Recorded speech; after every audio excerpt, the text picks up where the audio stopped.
Quien quiera participar. Ajá, adelante. Según la SNIF, en su marco conceptual, de acuerdo con el marco conceptual para información financiera emitido por la IASB en el 2018, un pasivo es una obligación presente de la entidad de transferir un recurso económico como resultado de sucesos pasados, recursos económicos y el origen en hechos pasados. Muy bien, Manuel. Sí, cuando nosotros vamos a identificar si algún elemento forma parte de un grupo o de una categoría, debemos saber cuáles son las características para poder formar parte de esa categoría. En este caso, para que algún elemento pueda ser considerado como pasivo, estamos hablando de que debe ser una obligación. ¿Una obligación en qué momento? Una obligación hoy, una obligación en el presente. ¿De quién es esa obligación? De una entidad, ¿ok? Estamos hablando de una persona natural, de una persona jurídica, es una entidad. Y ahí hay un responsable de esa obligación. Y precisamente, ¿cuál es la responsabilidad de esa entidad? Es transferir recursos económicos a un tercero, ¿ok? ¿Y cuándo surge esta obligación? Surge a raíz de sucesos que se presentaron en el pasado. Entonces, para nosotros identificar si algún elemento es pasivo o no es pasivo, tenemos que pasar por este filtro, por estos elementos que constituyen esta definición. Entonces, esto es lo primero que debemos tener muy presente. ¿Qué es pasivo? Según el marco conceptual de las normas internacionales. Muchísimas gracias, Manuel. La siguiente pregunta es, ¿cómo se clasifica el pasivo? Otro participante. ¿Cómo se clasifica el pasivo? Profe, pasivo Adelante. corriente y pasivo no corriente. Ajá, ¿y de qué trata cada uno? El pasivo corriente son obligaciones que la empresa debe pagar en un periodo inferior a 12 meses. Por ejemplo, proveedores, sueldos por pagar, impuestos, préstamos bancarios a corto plazo. Y el pasivo no corriente comprende las deudas y obligaciones cuyo vencimiento es superior a un año. Préstamos hipotecarios, bonos por pagar, arrendamientos financieros a largo plazo. Ok, es decir que ahí también tenemos unos criterios de clasificación. Estamos hablando, si es dentro de los 12 meses, estaríamos hablando de pasivo corriente, y si la obligación de pagar es posterior a esos 12 meses, sería un pasivo no corriente, ¿sí? Entonces, importante también tener eso en cuenta para poder clasificar adecuadamente en los estados financieros estos elementos de pasivo. ¿Sí? Muy bien. Otra pregunta es, ¿qué son los bonos? ¿Qué son los bonos? Algunos participaron, Manuel y Daniela. Bueno, profe, yo tengo la definición de qué son bonos perteneciente al Ministerio de Economía y Finanzas. El bono es un título que representa el derecho a percibir un flujo de pagos periódicos en un futuro a cambio de entregar en el momento de su adquisición una cantidad de dinero. Dicho título puede ser emitido por un estado, un gobierno local, un municipio o una empresa con la finalidad de endeudarse.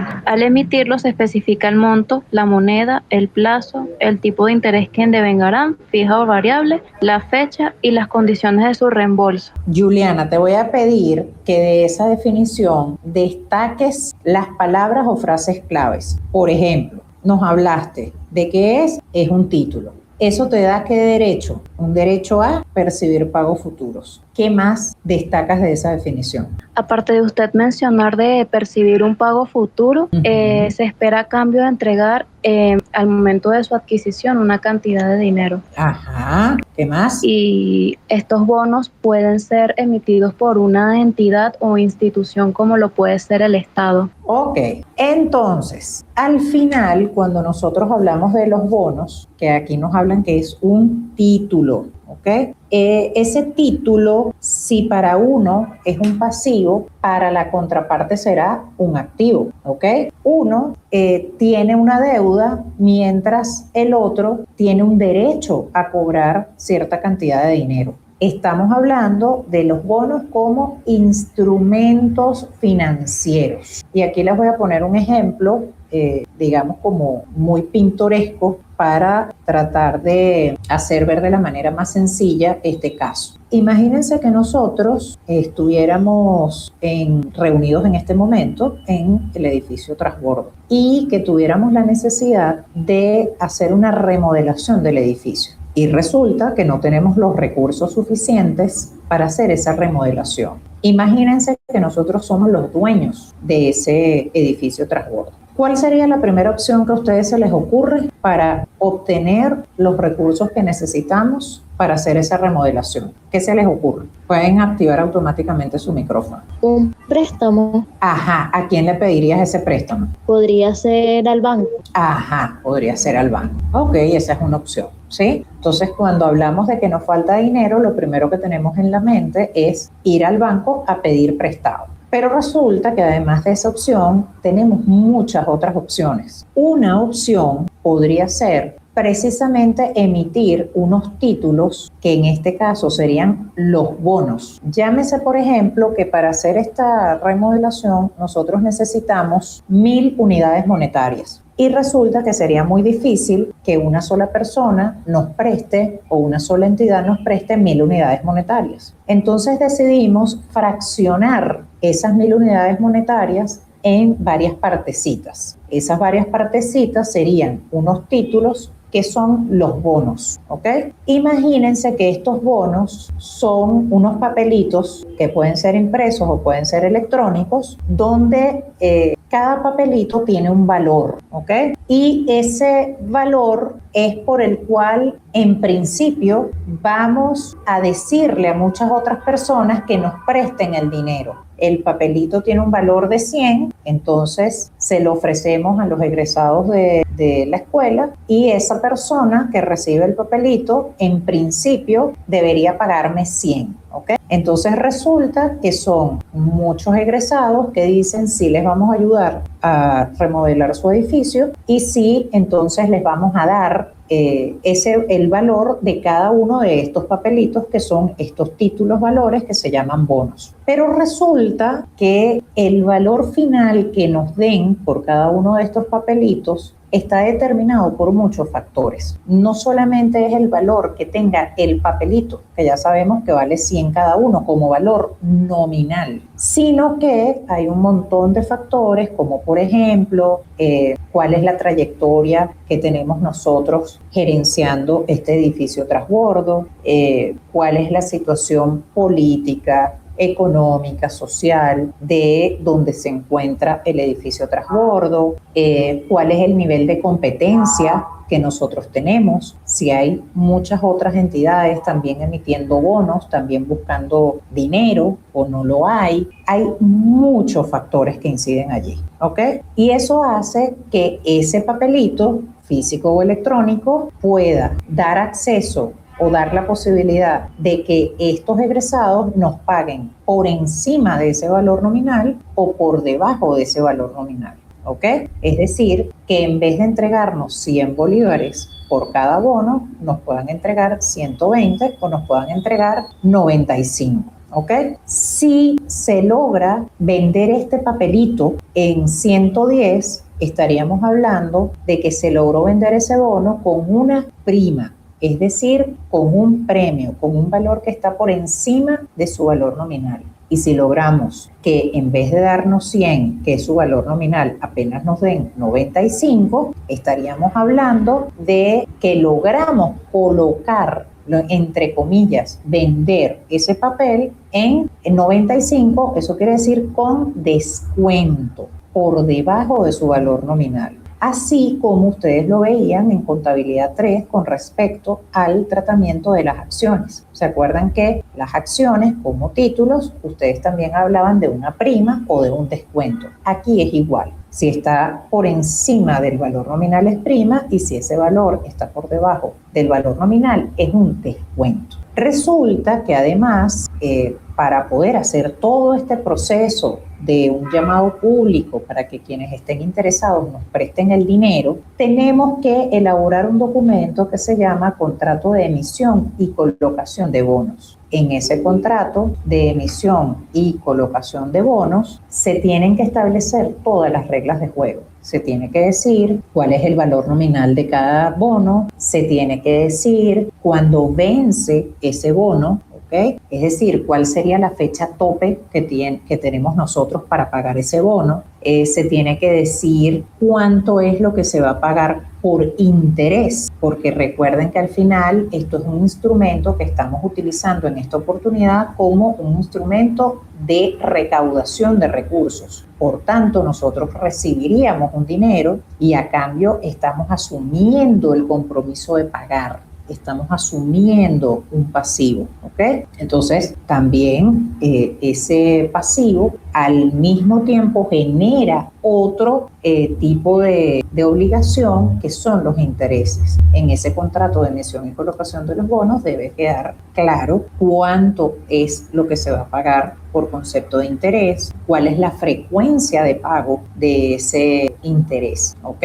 Incluso debe estar allí establecido si tenemos la potestad de hacer un llamado para pagar esos bonos antes de su fecha de vencimiento. A eso nosotros le llamamos pago anticipado, ¿ok? Es como pagar de manera anticipada esa deuda, con unas características particulares. Ahí esa política puede decir a cuánto se va a pagar esos bonos en su momento, ¿ok?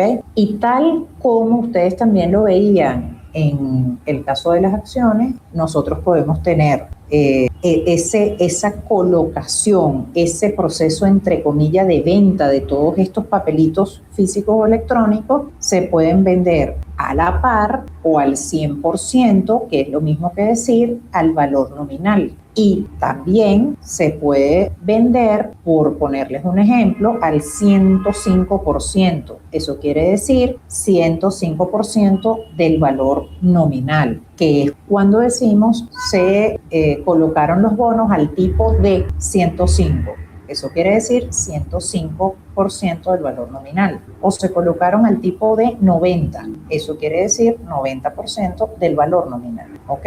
Entonces, como ven, hablando de que estos son unos títulos valores, aquí hay algunas similitudes con las acciones. Por ejemplo, en el caso de las acciones, ese rendimiento asociado se dice que es un rendimiento variable porque estamos hablando de que depende del desempeño de la compañía y no sabes en esencia de cuánto va a ser. En este caso, en este contrato de emisión de bonos se establece cuánto es el interés, cómo se determina, cuándo se paga, con qué frecuencia se paga, etcétera. ¿Okay? Por eso es que a los bonos se les suele conocer como instrumentos de renta fija. Ya se sabe que cada cierto tiempo vas a recibir X cantidad por concepto de interés. ¿Ok? ¿Hay alguna pregunta hasta aquí? ¿Se entiende la idea? Sí, profe. Ok, bien. Entonces, al final, si yo quiero que se lleven algo hoy, es que los bonos en este capítulo de nuestro semestre los vamos a ver desde el punto de vista de quien emite los bonos, es decir, desde quien asume la deuda, desde la perspectiva de la entidad que ahora va a tener un pasivo. ¿Ok? Entonces, si nosotros sabemos que estos títulos se llaman bonos y también sabemos que al emitirlos y recibir entonces el dinero por parte de quien los compre, allí se está generando un pasivo. ¿Cuál sería el nombre en general de esta cuenta? De la cuenta que se genera cuando efectivamente ya recibimos el dinero de un tercero. ¿Cuál sería ese nombre? Pueden activar su micrófono. ¿Podría repetir la pregunta, profe? Disculpe. Sí, sabemos que el instrumento que estamos utilizando se llama bono. También sabemos que cuando la entidad, llámese nosotros como edificio transbordo, logramos que los egresados nos den el dinero prestado, sabemos que cuando se da eso se genera un pasivo. Hay una obligación que estamos asumiendo nosotros de pagar a futuro X cantidad de dinero. Sabiendo esos dos elementos, ¿cómo se debería llamar la cuenta que se genera producto de que se colocan estos bonos? Puede ser bonos por pagar. Exactamente, tal cual. El nombre genérico de estos títulos son bonos. Entonces ese es el primer componente del nombre. Y segunda característica es cuál es la condición de ese instrumento. Ese instrumento en este momento es un pasivo para la compañía, por tanto es un por pagar. Ese sería como el apellido del nombre de la cuenta. Tenemos bonos por pagar, ¿ok? Y pregunto, ¿esos bonos por pagar, cuando se genera el pasivo, se crean por el debe o se crean por el haber? Por el haber. Por supuesto, porque es un pasivo. Estás creando el pasivo. Recuerden que la naturaleza del pasivo es acreedora. Y entonces pregunto, ¿qué cuenta deberíamos afectar por el debe cuando se da esa operación? ¿Qué cuenta se debería afectar por el debe cuando se da esa operación en donde se está asumiendo esa obligación? Y logramos que los egresados nos apoyen con esto. ¿Cuál debería ser la cuenta? Sería banco. Perfecto. Por ejemplo, podría ser banco o la cuenta similar, ¿sí? Entonces, estamos recibiendo un activo, estamos recibiendo unos recursos que clasificamos como activo y al mismo tiempo se está generando una obligación de pagar cierta cantidad de recursos en el futuro, que es la cuenta bonos por pagar. Por tanto, el registro genérico sería banco con bonos por pagar. ¿Entendimos esta primera parte? Sí, profe. Muy bien. Una pregunta, ¿está proyectando algo por casualidad? No, Ah, ok. esta es la explicación genérica. No, Ok, no hemos entrado en proyección. Está bien. Muy bien. Ahora le hago el siguiente planteamiento. Imaginemos que logramos que un grupo de egresados pues nos apoyen y el valor como tal de estos papelitos que llamamos bonos electrónicos o físicos tienen un valor nominal de 100, ¿ok?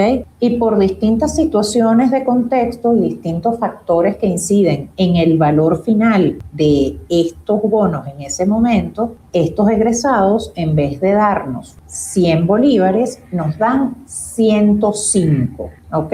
Es decir, nosotros estamos asumiendo una obligación según estos papelitos electrónicos que es de 100 bolívares y por temas de distintos factores del entorno logramos que estos egresados en vez de darnos 100 nos dan 105. ¿Cómo quedaría ese registro? Ajá, voluntarios. ¿Cómo quedaría ese registro? Pueden activar el micrófono cuando quieran. Profe, o sea, esos 5 sería una ganancia. Ajá, ¿quién más? Sería, o sea, me imagino que por el debe serían los 105 contra el bono por pagar 100 y una prima por los 5, ¿no? Excelente. Recuerden que les comenté que haciendo una similitud con lo que ya ustedes vieron en contabilidad 3 de las acciones, cuando el valor que se recibe, al cual se logra, entre comillas, vender esos bonos está por encima del valor nominal, hablamos de la existencia de una prima. Y cuando el valor es inferior, hablamos de un descuento. Entonces, tal cual como su compañero lo acaba de indicar, tendríamos banco por el debe por 105 y por el haber tendríamos dos cuentas, bonos por pagar por 100 y esta prima en colocación de bonos por 5, ¿ok? Entonces ahora les pongo la pregunta con la otra situación. Y si esos bonos tienen un valor nominal de 100 y por distintos factores solamente se lograron vender en el mercado por 90, ¿cómo quedaría ese registro? Sería banco por el debe por 100. ¿Por cuánto? Por 100, no, por 90, disculpa, por 90. El descuento por 10 contra en el haber el bono por pagar, ¿cierto? Por 100, perfecto. Tendríamos en banco 90, tendríamos descuento en colocación de bonos por 10 y por el haber tendríamos los 100, que es la obligación que tiene la compañía de pagar, ¿ok? Por ese valor nominal. Entonces, importante que ya se lleven que la cuenta bonos por pagar se registra por su valor nominal y que para reconocer la diferencia cuando se paga con prima o con descuento, entonces utilizamos las cuentas prima en colocación de bonos o descuento en colocación de bonos. Eso es importante, ¿ok? Hay otro detalle. Para realizar todos estos procedimientos, las organizaciones generalmente tienen que pagar distintos servicios, incluso profesionales, ¿ok? ¿Cómo ustedes reconocerían ese pago que tiene que hacer la compañía, por ejemplo, a empresas especializadas en evaluar cuál es el nivel de riesgo que tienen estos bonos. Ese nivel de riesgo está muy asociado al desempeño de la compañía, a la trayectoria de la compañía, al mercado en el cual se encuentra la compañía específicamente, a la situación del país donde opera, etc. Y hay una empresa especializada que califica ese riesgo. Y dependiendo de ese nivel de riesgo, también eso incide en el precio al cual se pueden vender estos bonos. Y eso tiene un costo, por ejemplo, pagar ese servicio. ¿Cómo ustedes registrarían ese costo? Imagínense que para esta emisión tuvimos que pagar 20 bolívares por ese servicio. ¿Cómo lo registrarían? ¿Cómo lo reconocerían? ¿Cómo lo harían? Propuestas. ¿Cómo lo harían ustedes? Imaginen que hoy ya le pagamos a esta empresa por todos sus servicios los 20 bolívares. ¿Cómo lo registrarían? ¿Cómo lo reconocen? Se registrarían como un gasto, profe. Exactamente, muy bien, ¿ok? Estaríamos hablando allí unos gastos de emisión y colocación de bonos contra banco, por ejemplo, si esa es la forma de pago, ¿sí? Es importante que ustedes sepan que hace ya un tiempo esta erogación era reconocida como un diferido y se tenía que ir amortizando a lo largo de la vida efectiva de estos bonos. Esto con las normas internacionales vigentes cambió. Entonces se tiene que reconocer directamente como un gasto en el ejercicio en el cual se incurra. Así que efectivamente queda como gastos de emisión y colocación de bonos contra la forma de pago. Ejemplo, banco. ¿De acuerdo? ¿Hay alguna pregunta hasta aquí? O sea, yo sé que esto parece en inicio como extremadamente sencillo y les tengo que decir que si ustedes entienden estos elementos básicos que les estoy diciendo, de verdad que eso facilita todo el resto del proceso. Por eso es que trato de poner ejemplos muy, muy sencillos. Si entendemos y entendemos la lógica de lo que está en este ejemplo, vamos a entender todos los demás, aunque tengan mayor complejidad. ¿Ok? ¿Hay alguna pregunta hasta aquí? Ok. Si no hay preguntas, continúo con toda la explicación. Hoy nos vamos a centrar en las explicaciones digamos, generales de cómo funciona esto. ¿Ok? El día viernes. La pregunta es si usted está transmitiendo pantalla, porque yo desde que me ingresé no he visto que... No estoy proyectando. Ojo, no estoy proyectando. Ok. ¿Sí? Realmente la sesión de hoy es simplemente para darles como el piso de cómo funciona esto en general. ¿Ok? El día viernes es que vamos a centrarnos en esto, cómo se ve con números y con práctica. Hoy lo que necesitamos es que todos estemos claros en cómo funciona esto de la manera más sencilla posible, ¿sí? Otra cosa importante que debemos tener presente es la siguiente. Puede ser que nosotros hayamos emitido o físicos y de esos 100 papelitos que llamamos bonos, no logramos vender los 100, logramos vender solamente 80, ¿ok? Entonces nosotros teníamos como una previsión de vender 100 papeles, que la gente nos prestara el equivalente en valor nominal como mínimo de esos 100 papeles y solamente logramos recaudar el equivalente a los 80 papeles que logramos colocar, ¿ok? Cuando utilizamos el término colocar, eso es similar a decir, entre comillas, vender. Eso puede pasar. Entonces, para que sepamos que eso es factible, haz una planificación que tú quieres recaudar X cantidad de dinero y eso lo divides en X cantidad de títulos, pero al final logras vender o logras colocar menos títulos de los que emitiste. Entonces, aquí hay dos términos diferentes. Una cosa es emisión y otra cosa es colocación. Emisión es esa cantidad de papelitos físicos o electrónicos llamados, en este caso, bonos, que son títulos que tú tienes la intención de vender. Y colocación se refiere a lo que efectivamente lograste vender o que un tercero te diera dinero por esos títulos. Son dos términos distintos. Emisión es diferente a colocación. Entonces, ahora les hago la pregunta. ¿Cuándo surge el pasivo? ¿En la emisión o en la colocación? ¿Cuándo surge el pasivo? ¿En la emisión o en la colocación? En la colocación. ¿Por qué? ¿Por qué crees eso? Porque es el momento en el que yo recibo el dinero y al yo recibir el dinero, entonces en el futuro tendría que devolverlo. Y ahí sería cuando se genera el pasivo. Exactamente. Muy bien, muy bien. ¿Quién fue que acabó de hablar? ¿Arnaldo? No, yo, Leonardo, profe. Ah, Leonardo. Ok. Muy bien, Leonardo. Así mismo es. El pasivo surge cuando efectivamente se da ese intercambio. Un tercero te da el dinero y a cambio tú asumes la responsabilidad de pagar esos bonos en un futuro determinado, ¿ok? En un tiempo determinado. Importantísimo que tengamos esto bien diferenciado, porque a veces nos equivocamos en esto y obviamente que eso afecta todo el desarrollo del ejercicio. Colocación es diferente a emisión y solamente en el momento de la colocación es que surge el pasivo, surge la deuda y por tanto solamente en la fecha de colocación es que podemos hacer el registro donde reconocemos los bonos por pagar, ¿ok? Entonces eso es muy importante. Lo otro es, necesitamos tener alguna forma de, de saber cuál es el verdadero rendimiento de esos bonos. Una cosa es que en el contrato de emisión y colocación de bonos se diga, por ejemplo, que estos bonos van a implicar que la entidad pague un 5% anual, ¿ok?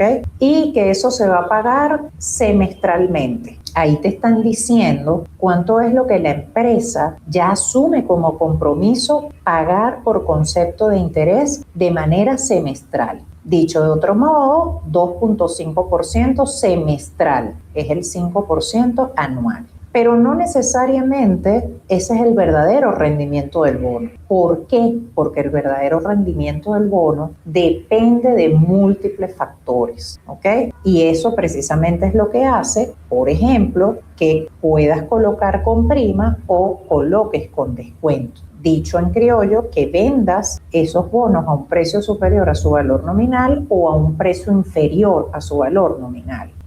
Sin entrar en detalles, simplemente con todo lo que hemos estado viviendo a nivel global y a nivel nacional en este solo mes, por supuesto que todos esos factores impactan en el precio por el cual cualquier entidad de Venezuela puede estar transando estos títulos valores. ¿Ok?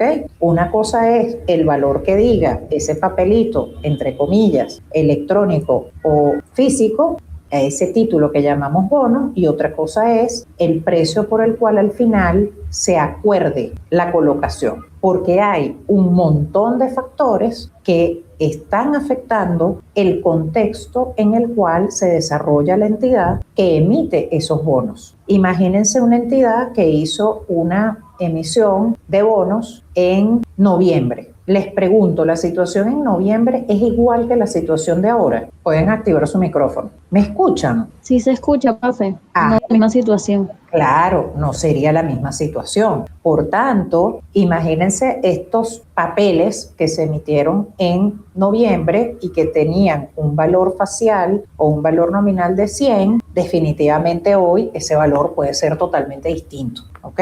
¿Por qué? Bueno, porque estamos en un contexto distinto y hay múltiples factores, repito, que inciden en el valor por el cual se logran colocar estos títulos valores, ¿ok? Entonces eso también es importante tenerlo muy presente, porque una cosa es el interés, la tasa de interés que la entidad asume pagar y que está escrita en ese contrato de emisión y colocación de bonos, y otro es la tasa de interés real. O sea, es como el rendimiento real del bono, ¿sí? Y que ese interés real está asociado con esa venta con prima o con descuento como se da en esa colocación. Les pregunto, ese interés que cada semestre paga la entidad, ¿ustedes lo asocian con qué? ¿Eso es qué? ¿Eso sería qué? ¿Eso sería un qué? Ese interés que cada semestre tendríamos que pagar nosotros, ¿sería un qué? Relacionado con la contabilidad. ¿Sería activo, pasivo, capital, ingreso, gasto? ¿Qué sería? Eso sería un gasto, efectivamente, ¿ok? Y por eso es que se llama, de hecho, gastos por interés sobre bono o interés de financiamiento sobre bono, ¿ok? Eso es un gasto. Y cada semestre la entidad tiene que pagar esos recursos. ¿Cómo quedaría ese registro de manera general? Ya van a ver que eso va a cambiar, pero de manera general, ¿cómo quedaría ese registro? En la fecha de pago de esos intereses, ¿cómo quedaría? Ajá, a ver, ¿quién se atreve? ¿Quién dice? Ajá, Isa, cuéntame, ¿cómo quedaría ese registro? Ok, Isa como que se asustó. A ver, ¿quién dice cómo quedaría ese registro? ¿Cómo quedaría ese registro del interés en esa fecha de pago? ¿Cómo sería? ¿Quedaría gasto contra banco? Muy bien, claro que sí. Gasto de interés o gasto por interés sobre bono o interés de financiamiento contra banco, ¿ok?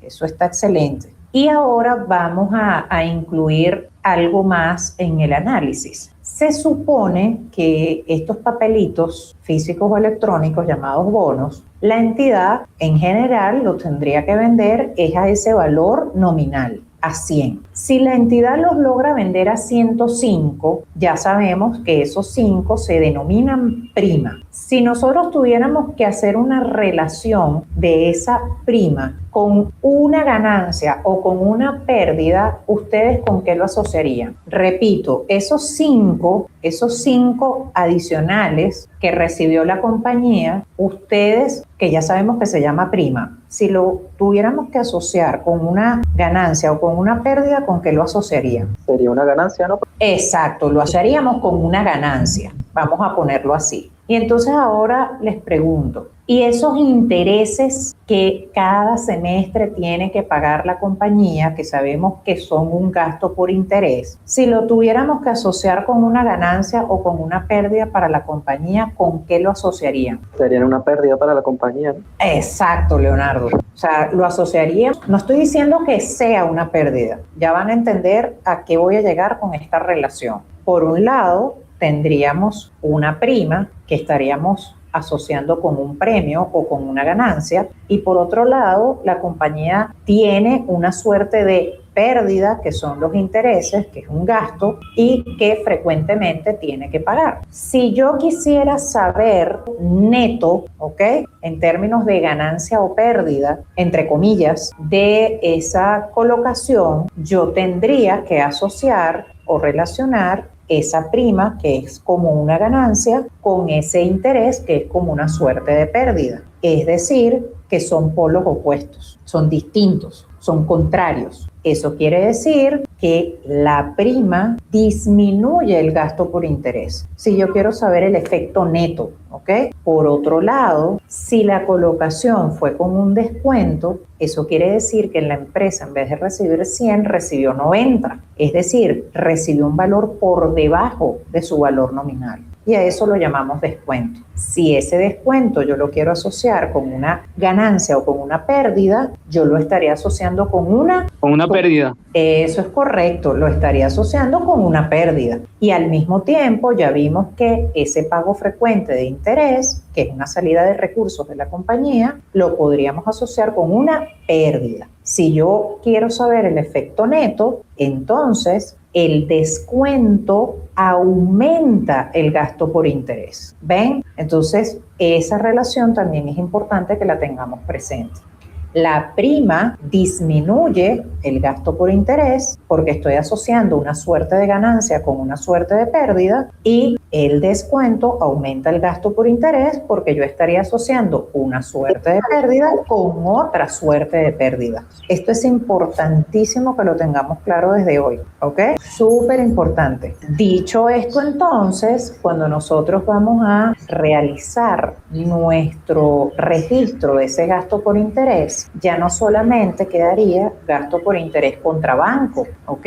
Sino que también tenemos que incorporar allí cuál es el efecto de la prima o del descuento, porque esa cuenta que nosotros creamos en la colocación, que se llama prima en colocación de bonos o descuento en colocación de bonos, tenemos que irla amortizando o distribuyendo durante la vida efectiva de los bonos, ¿ok? Y esa distribución, parte de esa distribución, se da con relación a los intereses. Entonces, por ejemplo, si hay una prima y tenemos que ir disminuyendo esa prima, si la prima la creamos por el haber, para disminuirla, tenemos que hacerle un cargo, tenemos que afectarla por el debe. En consecuencia, el registro genérico sería gasto por interés por el debe, prima en colocación de bonos por el debe, contra banco o contra interés por pagar, si aún no es fecha de pago, pero hay que reconocer la deuda. Y en el caso del descuento, pues tendríamos por el debe gasto por interés sobre bonos contra el descuento en colocación de bonos, porque lo tenemos que ir disminuyendo. Si aumenta por el debe, disminuye por el haber. Y también por el haber va el banco o el interés por pagar, si todavía no es fecha de pago. ¿Ok?